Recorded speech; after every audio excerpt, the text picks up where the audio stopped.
Good afternoon. I hope कि आप सब अच्छे होंगे और आगे भी अच्छे रहें। तो हम बात करने वाले हैं एच प्लेन टी के एस मैट्रिक्स के बारे में। ठीक है, तो बेसिकली जो एच प्लेन टी है उसके टी के नाम से हम समझ सकते हैं कि 3 पोर्ट डिवाइस है।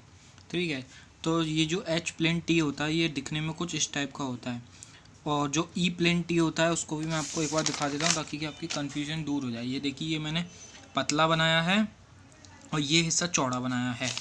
इसमें उल्टा होता है कि ये वाला जो हिस्सा है वो पतला होता है और ये चौड़ा होता है। तो ये आप याद रखिएगा कि एच प्लेन टी में और ई प्लेन टी में ये डिफरेंस होता है। ठीक है, तो सबसे पहली बात कि ये 3 पोर्ट का डिवाइस है, port 1, port 2, port 3।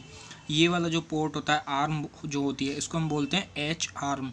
H plane T में एच आर्म होती है। ठीक है, स्टेप 1 क्या होता है एस मैट्रिक्स निकालने का? जो हमारा S33 है, S33 का मतलब क्या है कि तीसरे पोर्ट पे इनपुट और तीसरे पोर्ट पर ही आउटपुट।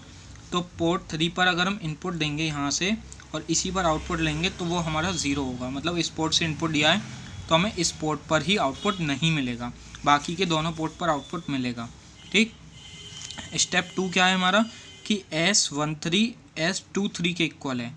मतलब कि अगर हम पहले पोर्ट पे इनपुट दें और तीसरे पोर्ट पर आउटपुट लें, पहले पोर्ट पे इनपुट और तीसरे पोर्ट पे आउटपुट लें, तो वो हमारा इक्वल होगा S23 के। S23 मतलब दूसरे पोर्ट पे इनपुट और तीसरे पोर्ट पे आउटपुट, दूसरे पोर्ट पे इनपुट तीसरे पोर्ट पे आउटपुट, यानी कि इन दोनों के साथ इक्वल होगा। ठीक है, आउटपुट। अब इसके बाद हम क्या करते हैं कि हम फ्रॉम प्रॉपर्टी ऑफ सिमेट्री से देखते हैं कि जो हमारा S12 है वो S21 के इक्वल होगा, S13 है वो S31 के इक्वल होगा, S23 है वो S32 के इक्वल होगा। इसका मतलब क्या निकलता है कि पहले पोर्ट पे इनपुट, दूसरे पोर्ट पे आउटपुट, दूसरे पोर्ट पे इनपुट और पहले पोर्ट पे आउटपुट के इक्वल होगा। सेम बाकी के लिए, समझ गए? ये इनपुट होता है, ये आउटपुट होता है। इसके बाद में क्या होता है स्टेप 4 हमारा कि हम एस मैट्रिक्स लिखते हैं। तो हमारा ये 3 पोर्ट का है, तो हमारी जो मैट्रिक्स बनेगी वो 3x3 की बनेगी। ठीक है, 3x3 की एस मैट्रिक्स बनेगी। तो हम वैसे ही लिखेंगे S11, S12, S13, S21, S22, S23, S31, S32, S33। अब इसमें सारी वैल्यूज़ भरेंगे। तो अभी तक जैसे हमने ये देखा कि सिमेट्री की प्रॉपर्टी ये होती है, ठीक है, और हमने ये भी देखा। ठीक, तो जब हम इन सब की ये जो वैल्यूज़ हैं इनकी जगह पर हम ये रख देंगे, यानी कि 21 की जगह 12।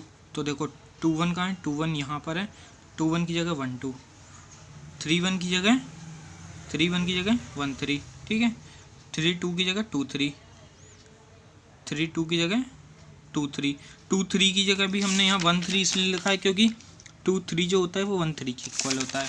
ठीक, तो आपको ये याद रखना है। तो इस तरह से हमने मैट्रिक्स बना ली और S33 की वैल्यू 0 होती है, सबसे पहले बताया था। अब इसको अगर हमें चेक करना है तो हम चेक करने के लिए ये फॉलो कर सकते हैं, नहीं तो हम इसे स्किप कर देते हैं। ठीक, स्किप इसका मतलब ये है कि अगर हम इसी का ही स्टार ले लें, यानी कि ट्रांसपोज ले लें, तो इन दोनों की मल्टीप्लाई कर लें, तो हमारे आइडेंटिटी मैट्रिक्स के इक्वल होगा, यानी कि हमारा 1 1 1 इस तरह आएगा, बाकी के सारे 0 होंगे। आइडेंटिटी मैट्रिक्स इस तरह से हो जाएगा। ठीक, अब क्या होता है कि हम R1 C1 R2 C2 R3 C3 करते हैं। इसका मतलब क्या है कि पहली रो पहला कॉलम इसकी मल्टीप्लाई कर दें और फिर ऐड कर दें। मतलब कि पहली रो का पहला ये और पहले कॉलम का पहला, यानी कि ये वाला दोनों में सेम है, तो इसकी इसी से ही मल्टीप्लाई करेंगे तो क्या आएगा, हमारा S11 का स्क्वायर हो जाएगा। फिर पहली रो का दूसरा और पहले कॉलम का दूसरा S12 और S12 इन दोनों की मल्टीप्लाई करेंगे तो ये आ जाएगा। फिर पहली रो का तीसरा और पहले कॉलम का तीसरा इन दोनों की मल्टीप्लाई करेंगे तो हमारा ये आ जाएगा। इक्वल रख देना है हमें 1 के।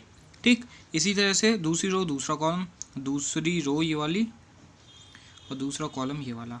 ठीक, सारे टर्म्स को कर देंगे। R3 C3 में तीसरी रो तीसरा कॉलम, इसकी मल्टीप्लाई इससे, इसकी मल्टीप्लाई इससे और इसकी मल्टीप्लाई इसी से। ठीक, तो क्या हो जाएगा, हमारी ये 3 इक्वेशन उनके आ जाएंगी 1 2 3। ठीक है, अब ये जो हमारी तीसरी इक्वेशन है, तीसरी इक्वेशन हमारी बन के आई S13 का स्क्वायर इक्वल 1। इसको थोड़ा सा सॉल्व करेंगे तो हमें मिलेगी क्या, S13 इक्वल 1/√2। थोड़ा सा अभी क्या करेंगे, S13 की वैल्यू इनमें से किसी भी इक्वेशन में पुट कर देंगे तो एक ये इक्वेशन बन के आ जाएगी। ठीक है, और एक ये इक्वेशन बन के आ जाएगी। अब क्या करेंगे हम, कंपेयर करेंगे इक्वेशन 4 और 5 को। इक्वेशन 5 ये है और इक्वेशन 4 ये है, ठीक है। तो दोनों इक्वेशन को जब हम कंपेयर करेंगे तो हमें मिलेगा कि S11 हमारा S22 इक्वल है, ठीक है। आप इसे एक बार लिख के देखेंगे तो आपको बहुत आसानी से समझ में आ जाएगा। S12 जो है वो आपका -1/2 आ जाएगा सॉल्व करने पर। S11 इक्वल S22 इक्वल 1/2 आ जाएगा। और जो भी ये वैल्यूज़ आई हैं, इन सारी वैल्यूज़ को आपको इस वाली मैट्रिक्स में पुट कर देना है, तो आपका ये मैट्रिक्स बन के आ जाएगा। ये S मैट्रिक्स है आपकी H प्लेन T की, ठीक है। आई होप कि आपको ये समझ में आई होगी। प्लीज़ सब्सक्राइब कर दें।